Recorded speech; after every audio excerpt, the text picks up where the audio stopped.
Bonjour, j'espère que vous allez bien. Aujourd'hui, on va parler d'un sujet très important et très grave, qui est un viol.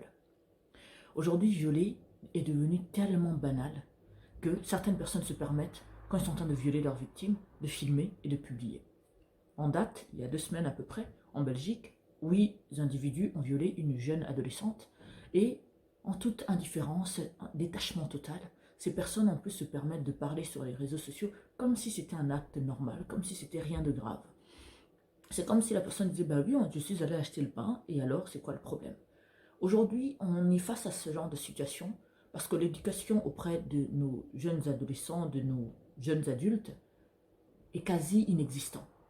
Vous me direz que bon, un violeur de 45 ans, ou voire même plus, bah, c'est plus seulement une question de... Parce que chez certains, c'est une maladie. Mais je vais parler de ceux qui...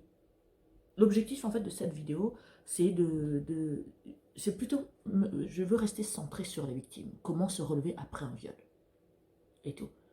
Parce qu'aujourd'hui, si les adolescents se permettent de violer un autre adolescent, de le filmer et de le publier, c'est parce que ils ont des influences de la télévision et l'éducation qui est presque quasi inexistante dans leur famille, qui fait que ils sont en train de répéter des actes graves et ils ne prennent pas conscience de la gravité des actes qu'ils sont en train de poser. Ils ne prennent pas conscience de ce que ça va faire, ça va apporter de négatif sur leur vie, dans leur vie par la suite. Bref, comment se relever d'un viol? Le viol est quelque chose de brutal, de horrible, de traumatisant, de très grave. Certaines victimes ne le supportent pas, certains se suicident. Certaines victimes souffrent toute leur vie jusqu'à la fin de leur vie de cette situation, peu importe, même si c'est passé depuis 20 ans, 10 ans ou 15 ans, peu importe. Ce qui montre que le viol ne peut pas être traité de la manière dont on imagine. Par exemple, aller seulement voir le psychologue et tout, en parler et essayer de survivre. Parce qu'en fait, les victimes de viol survivent, ne vivent plus parce que elles vont faire des cauchemars, elles vont revivre cette situation en permanence, elles vont se sentir honteuses toute leur vie, elles vont se sentir coupables et tout. Elles ont besoin d'une thérapie, des longues thérapies. Certaines thérapies ne marchent pas et c'est très rare des victimes de viol qui ont repris une vie normale et qui ne sont plus, qui ne subissent plus ce qui s'est passé. L'objectif n'est pas de dire que tu as été violé, c'est pas grave, oublie, ça va aller. L'objectif est de vous dire que il y a une solution durable. C'est vrai qu'il y a des solutions comme aller voir les psychologues, aller voir les médecins, aller parler dans des groupes de parole, peut-être des personnes aussi qui ont subi la même chose, parce que ça fait toujours du bien de parler en face de la personne qui a subi peut-être la même chose que vous, et que la personne est à même de comprendre votre douleur. Mais pas besoin d'être violé pour pouvoir compatir à cette douleur. C'est vrai que c'est une douleur qui est inimaginable, mais nous avons le roi de gloire, le Saint-Esprit, celui qui guérit l'esprit, l'âme, le corps, mais d'une façon, mais sans laisser des cicatrices. Parce qu'un médecin peut te donner un médicament, un médecin peut te donner des conseils pour te soigner physiquement, mais il n'y a pas de remède pour soigner la psychologie de quelqu'un. Il n'y a pas de remède pour soigner l'âme blessée, meurtrie de la personne. Il n'y a pas de médicament pour guérir ton esprit. On va dire, physiquement, ça n'existe pas. Mais la parole de Dieu, le Saint-Esprit, Jésus-Christ est le médicament à toutes sortes de maladies. Alors comment toi, tu peux faire pour t'en sortir? Comment vivre dignement, dans la joie, dans la paix? Comment ne pas laisser ce viol te miner, te pourrir la vie?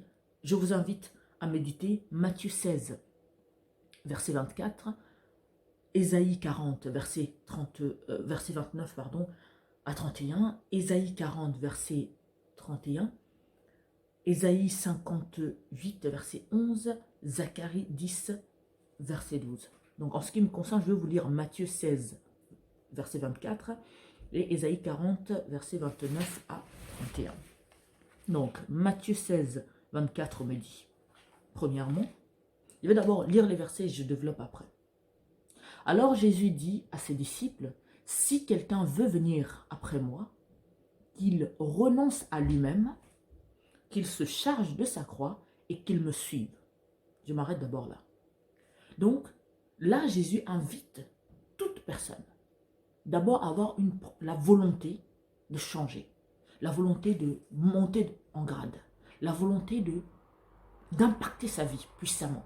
Donc, tu prends la décision de suivre Jésus, tu renonces à tout ce qui est une priorité pour toi, tu renonces à ta vie et tu prends ta croix, donc tes problèmes là, ton viol qui te traumatise là, que tu n'en peux plus, tu le prends et tu portes cette croix et tu suis Jésus-Christ. Continue à me suivre, je veux continuer à développer. Donc là, d'abord, c'est toi qui poses l'acte. Je veux changer, je veux que les choses changent. Ok Seigneur, je veux prendre ma douleur, je veux prendre ma souffrance, je veux prendre cette honte que je ressens, ce traumatisme avec moi et je veux te suivre. D'abord, c'est d'abord une décision personnelle à prendre. On continue un peu plus loin. Alors, donc là, je vais vous lire Ésaïe 40, 29 à 31. Ce merveilleux verset me dit, donc je commence à partir du 29, « Il donne de la force à celui qui est fatigué. » Oh oui, notre Dieu qui nous aime. « Et il augmente la vigueur de celui qui tombe en défaillance. » Donc tu n'en peux plus, le Saint-Esprit est là pour te fortifier. Les adolescents se fatiguent et se lassent, et les jeunes hommes chancellent. Mais ceux qui se confient en l'Éternel renouvellent leur force. Ils prennent le vol comme les aigles, ils courent et ne se lassent point. Ils marchent et ne se fatiguent point. Je vais m'arrêter sur ces deux versets que je viens de lire. Le premier me dit, prends ton courage à deux mains, décide-toi, désire vraiment changer les choses, désire tuer ce sentiment, ce traumatisme, cette honte, cette fatigue, cette chose qui te donne l'impression que tu n'as plus de valeur. Prends cette douleur avec toi. Jésus ne te dit pas que efface-le et suis-moi, non. Prends-le, accepte la situation et laisse-moi t'aider. Un peu plus loin, il dit quoi? Qu'il donne la force à ceux qui sont fatigués. Ceux qui se confient en l'Éternel ne peuvent pas chanceler. Ceux qui se confient en l'Éternel ne peuvent pas échouer. Le monde peut se fatiguer, le monde peut se lasser, le monde peut se détruire, le monde peut faire ce qu'il veut. Mais si toi, tu fais confiance en Jésus-Christ, mais si toi, tu fais confiance à la parole de Dieu, si tu fais confiance au Saint-Esprit, tu dis, je suis là, fais de moi ce que tu veux, le Saint-Esprit va entrer, va te guérir, va te soigner, va t'opérer. Tu vas te réveiller le lendemain, ça va être comme si tu n'avais jamais été violé. Parce que le Saint-Esprit a guéri ce que les médicaments ou la psychologie ou quoi que ce soit ne peuvent pas guérir. Il y a certaines maladies qui restent spirituelles, ça ne peut pas être guéri autrement. Parce que quand quelqu'un est traumatisé, c'est son esprit qui est abîmé, c'est son esprit qui est défaillant. C'est son esprit qui a été brutalisé. Dans quelle pharmacie on vend le remède pour guérir l'esprit? Dans quelle pharmacie on vend le remède pour guérir ton âme? Le viol est quelque chose de très brutal. Il ne faut pas rester les bras croisés, pleurer matin, midi, soir, jusqu'à se détruire la santé. D'autres sont tellement fragiles qu'ils se suicident. Je comprends, parce que c'est un traumatisme grave. Mais pour que ça soit soigné, avec brutalité aussi, de façon à ce que ce soit éradiqué de votre vie, vous avez besoin du Saint-Esprit. Vous avez besoin de vous confier. Vous avez besoin de faire confiance à Dieu. Ça ne marche pas autrement. Si tu as confiance que le Saint-Esprit peut te guérir, peut te sauver, si tu désires l'être, alors dis-lui, cher Saint-Esprit, entre dans ma vie, je te veux dans ma vie. Prenez le temps de méditer la parole de Dieu. La parole de Dieu vivifie, fortifie. Tu te sens mal, tu te sens honteuse, tu as l'impression que ta vie n'a plus de sens et que c'est fini, ça a été détruit. C'est faux. Prends la parole de Dieu, lis. Tu vas voir la force qu'elle va te redonner. Loue le Seigneur en toutes circonstances. Repense à cette situation traumatique et loue le Seigneur. Parce qu'en faisant ça, tu domines sur la situation. Tu dis que tu ne vas plus jamais me traumatiser. Tu ne vas plus avoir le dernier mot. Tu ne vas plus décider si je vais passer ma vie dans la joie ou pas. Tu ne vas plus décider si mon violeur va dominer. Parce que quand vous continuez à souffrir après cette période-là, pendant des années, donc c'est encore votre violeur qui gagne. Il a encore le dessus malgré qu'il n'est plus là. Alors réfléchis. Est-ce que ça en vaut la peine que tu puisses détruire ta vie? Certaines personnes les a violés, sont morts sur le coup. Mais toi, tu es vivant. La meilleure de toutes les revanches, c'est de réussir ta vie. C'est de vivre épanoui, de continuer ta vie dans la dignité. Je vais dire à l'homme ou à la femme qu'on a violé, qu'on a pris sa dignité, qu'il n'est pas trop tard. La vie continue. C'est toi qui décides. Quand est-ce que tu veux que ta douleur s'arrête? C'est toi qui décides si ton prédateur doit toujours avoir le pouvoir sur toi. Parce qu'il t'a dominé physiquement pendant l'acte. Il ne peut pas continuer à te dominer même quand il est absent. Parce que là, c'est te tuer deux fois. alors vous devez prendre une décision que non, je vais prendre cette situation. Je ne veux pas qu'on me le retire. Je ne veux pas faire semblant comme si elle n'a pas existé. Je ne veux pas m'en débarrasser sans en sortir de là fort. Je prends cette douleur, je prends cette souffrance, je le regarde dans les yeux et je décide que c'est moi qui décide. C'est moi qui décide quand est-ce que ça termine. Et il est hors de question que cette traumatisme puisse me pourrir le reste de ma vie. Je suis encore vivante, je respire, alors je vais me battre contre cette chose. Et la meilleure façon de combattre éternellement un traumatisme aussi grave, c'est l'évangile, c'est le Saint-Esprit, c'est la prière, c'est la louange, c'est l'adoration. Et surtout avoir foi que si vous laissez le Saint-Esprit entrer dans votre vie, il va vous guérir. Il n'y a rien sur cette terre qui dépasse le Saint-Esprit. Il n'y a aucun problème, aucune maladie, aucune situation que le Saint-Esprit ne peut pas régler. Je veux relire ce verset merveilleux. Donc, premièrement, on n'oublie pas, c'est d'abord désirer que les choses changent et les dominer, prendre le dessus par-dessus tout. Et la deuxième, faire confiance au Saint-Esprit, le laisser entrer dans votre vie, le laisser agir, le laisser guérir tout ce qu'il y a à guérir, changer tout ce qu'il y a à changer.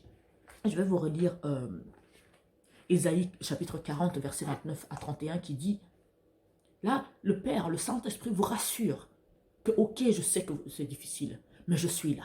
Ne vous inquiétez pas. Quand vous avez l'impression que c'est impossible pour vous, pensez, le Saint-Esprit est là pour moi. Il donne de la force à celui qui est fatigué et il augmente la vigueur de celui qui tombe en défaillance. Les adolescents se fatiguent et se lassent et les jeunes hommes chancellent, mais ceux qui se confient en l'Éternel, donc peu importe que tu sois adolescent, personne âgée ou quoi, renouvellent leur force. Je répète, mais ceux qui se confient en l'Éternel renouvellent leur force. Ils prennent le vol comme les aigles, donc il prend le dessus, il domine surtout, il court et ne se lasse point. Il marche et ne se fatigue point. Ça, c'est le surnaturel. Que le Saint-Esprit remplisse vos cœurs. Que la force et la puissance de Dieu vous remplissent. Prenez vos problèmes à bras-le-corps, regardez-les en face et dites que maintenant, c'est fini, ce n'est plus toi qui domine, c'est le Saint-Esprit qui domine. Je décide que je veux vivre heureux et dignement.